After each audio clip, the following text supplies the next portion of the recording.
Hello, good morning. Kozhikode ജില്ലയിലെ പ്രശസ്തമായ Puthiyappa phishing ഹാർബറിലെ കാഴ്ചയാണ് നമ്മളിപ്പോൾ കാണുന്നത്. ഞങ്ങൾ ജൂൺ 10 ട്രോളിംഗ് നിരോധനത്തിൻ്റെ അന്ന് പുലർച്ചെ 5 മണിക്ക് ഹാർബറിലേക്ക് എത്തിയിട്ടുണ്ട്. പക്ഷേ ആ 5 മണിക്ക് ഇവിടേക്ക് ഇരുടായതുകൊണ്ടാണ് ഇവിടുത്തെ കാഴ്ചകളൊന്നും കാണാത്തത്. നമ്മൾ തിരിച്ച് വരുമ്പോഴുള്ള കാഴ്ചയാണ് നമ്മളിപ്പോൾ ആദ്യം കണ്ടത്.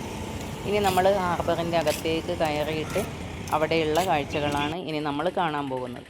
ഈ ട്രോളിംഗ് നിരോധനം എന്ന് വെച്ചാൽ അറബിക്കടലിൻ്റെ തീരം പങ്കിടുന്ന കേരളം, കർണാടക, ഗോവ, മഹാരാഷ്ട്ര, ഗുജറാത്ത് എന്നീ 5 സംസ്ഥാനങ്ങളിൽ ജൂൺ 10 മുതൽ ജൂലൈ 31 വരെയുള്ള 45 ദിവസങ്ങളിലാണ് കേരളത്തിൽ ട്രോളിംഗ് നിരോധനം. ഈ മറ്റ് 4 സംസ്ഥാനങ്ങളിൽ ജൂൺ 1 മുതലേ തുടങ്ങിയിട്ടുണ്ട്. ബംഗാൾ ഉൾക്കടലുമായിട്ട് തീരം പങ്കിടുന്ന സംസ്ഥാനങ്ങളിലും ഉണ്ട്. മൊത്തം ഇത് ഏപ്രിൽ മുതൽ ഓഗസ്റ്റ് വരെയാണ്. പക്ഷേ കേരളത്തിൽ ജൂൺ 10 മുതൽ ജൂലൈ 31 വരെയുള്ള 45 ദിവസങ്ങളിലാണ് ട്രോളിംഗ് നിരോധനം. ഈ ട്രോളിംഗ് നിരോധനം എന്ന് നമ്മളെല്ലാവരും കേട്ടിട്ടുണ്ട്. ട്രോളിംഗ് നിരോധനം എന്ന് വെച്ചാൽ വലിയ ബോട്ടുകൾ ട്രോൾ വലകൾ ഉപയോഗിച്ച് ആഴക്കടൽ മത്സ്യബന്ധനം നടത്തുന്നതിനെയാണ് ട്രോളിംഗ് എന്ന് പറയുന്നത്. ആ മത്സ്യബന്ധനത്തെ നിരോധിക്കുന്നതാണ് ട്രോളിംഗ് നിരോധനം. പക്ഷേ പരമ്പരാഗത വള്ളങ്ങൾക്ക് നിരോധനമില്ല. ഉപരിതല മത്സ്യബന്ധനം നടത്തുന്നതിന് നിരോധനം ഏർപ്പെടുത്തിയിട്ടില്ല നമ്മുടെ സർക്കാർ. അപ്പോൾ ഈ ആഴക്കടൽ മത്സ്യബന്ധനത്തിൻ്റെ നിരോധനമാണ് ഈ 45 ദിവസം. അപ്പോൾ ഈ ജൂൺ 10 അത് തുടങ്ങുന്നത്. അപ്പോൾ അന്ന് ഇവിടങ്ങളിലെ ബോട്ടൊക്കെ ലാസ്റ്റ് കയറുന്ന ദിവസം ഞങ്ങൾ ബോട്ട് കയറുക എന്നാണ് പറയുക. അപ്പോൾ നമ്മൾ ഈ ഫിനാൻഷ്യൽ ഇയർ, അക്കാദമിക് ഇയർ എന്നൊക്കെ പറയുന്നത് പോലെ ബോട്ടിൻ്റെ ഒരു വർഷത്തെ പണി, ഒരു വർഷം ഇങ്ങനെയാണ് ഇവർ, ഈ ട്രോളിംഗ് ആണ് ഇവരുടെ എൻഡും സ്റ്റാർട്ടിങ്ങും ഇവർ പറയുന്നത്. അപ്പോൾ ഈ 45 ദിവസം കഴിഞ്ഞാലാണ് ഇവർ പുതിയ ഈ വർഷം എന്ന് പറയുന്നത്. അങ്ങനെയാണ് ഈ 45 ദിവസം കഴിഞ്ഞ് തുടങ്ങുന്നതാണ് ഇവർ ഈ വർഷം എന്ന് പറയുന്നത്. അപ്പോൾ ഇവിടെ വന്നു കഴിഞ്ഞാൽ നമ്മൾ ശരിക്കും മീനുകളുടെ ഒരു ലോകം തന്നെയാണിത്. പല തരത്തിലുള്ള മീനുകൾ, നമുക്ക് ഫ്രഷായ മീനുകൾ ലൈവായിട്ട് നമുക്ക് കാണാം. കോഴിക്കോട് ജില്ലയുടെ പല ഭാഗങ്ങളിലുള്ള ആയിരക്കണക്കിന് തൊഴിലാളികളാണ് ഇവിടെ ജോലിയെടുക്കുന്നത്. ഒരുപാട് കുടുംബങ്ങൾ ഇതിനെ ആശ്രയിച്ച് ജീവിക്കുന്നുണ്ട്.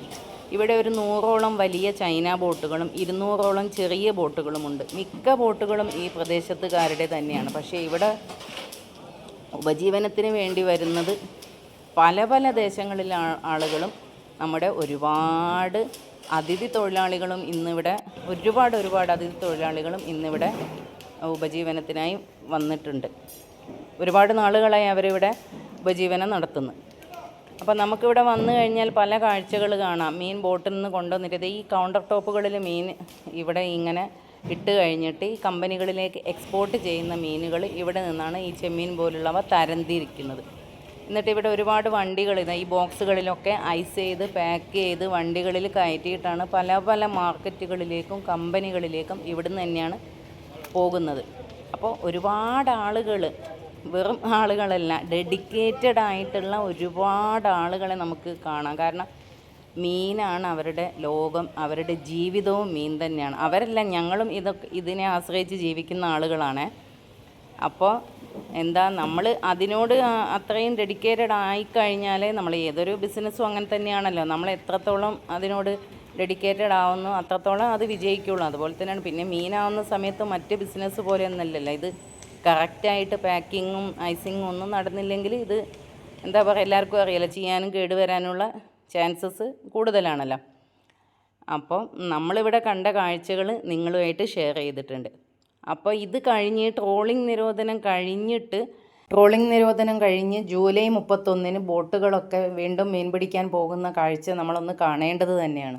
ഒരുപാട് നല്ല വെടിക്കെട്ടും ലൈറ്റൊക്കെ ഇട്ട് ബോട്ട് പോകുന്ന കാഴ്ച നല്ല രസകരമായ ഒരു കാഴ്ചയാണ്. അപ്പോൾ അന്നത്തെ ദിവസം എന്തായാലും നമ്മൾ പുതിയപ്പ ഫിഷിംഗ് ഹാർബറിൽ പോയിട്ട് വീഡിയോ എടുത്തിട്ട് നിങ്ങളുമായിട്ട് ഷെയർ ചെയ്യാം. അപ്പം അത് നിങ്ങൾക്ക് കാണാം. അപ്പോൾ ഓക്കെ, ബായ്.